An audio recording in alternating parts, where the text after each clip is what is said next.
Greetings everyone, it's me Benjiro. I'm the very person for whom the Isekai genre was made. I love the idea of modern day thinking finding itself in another world and starting to create or improve life there. Perhaps I'd like to Isekai myself, to a cool awesome fantasy where everyone is kind and guided by morality and justice, and if someone's a criminal, their behavior makes that clear. So today, let's check out the life of a 40-year-old man in another world, era around 40 Otoko no Isekai Tsuuhan.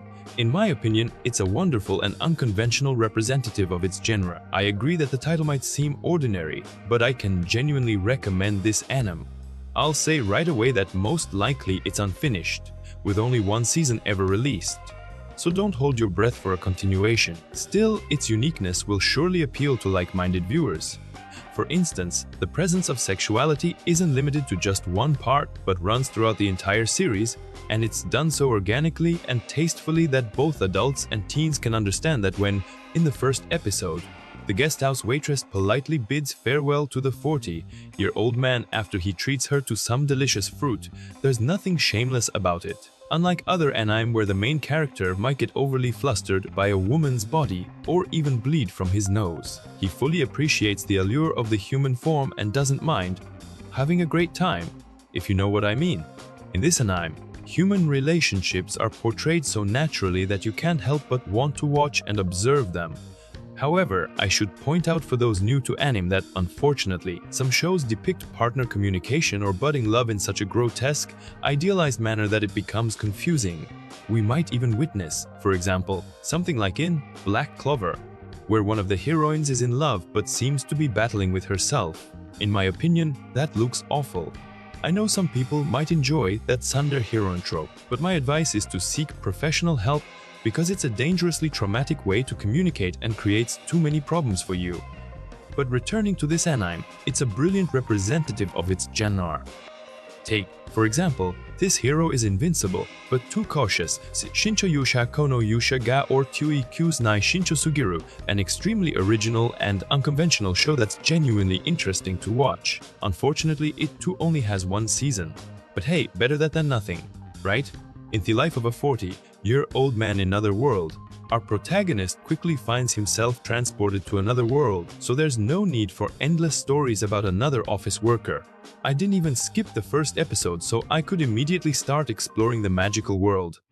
As I said, it's a solid fantasy without unnecessary complications, featuring well-developed characters, which I think is fantastic for the genre.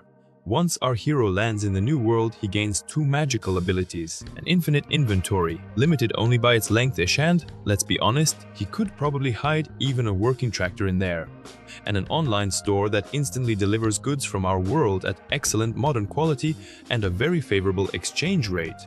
In my opinion, that's a brilliant twist. However, I must admit that I wasn't too thrilled by the fact that the character doesn't hide the goods from his original world or disguise them as local products.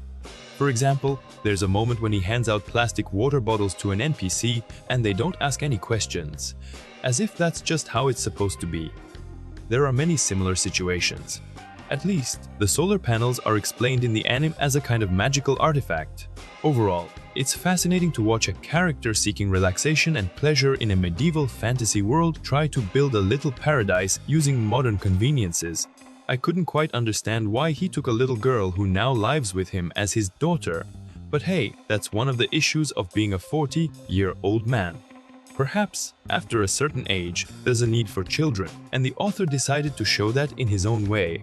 I also want to mention that while the character started out as a merchant in the first episode, he later becomes more of a supplier of items from the other world. I can't say that's a bad thing, but, as I mentioned before, people who love fantasy aren't really surprised by the ability to drink from transparent bottles, so it's kind of even okay. I agree that this title has its contradictions, but I can assure you it's interesting to watch.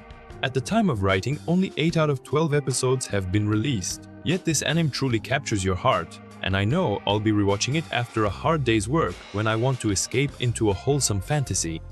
That's the video, folks. I hope I've managed to encourage you to check out this anime. Thank you for watching. Leave your thoughts in the comments, and until next time, hugs to all.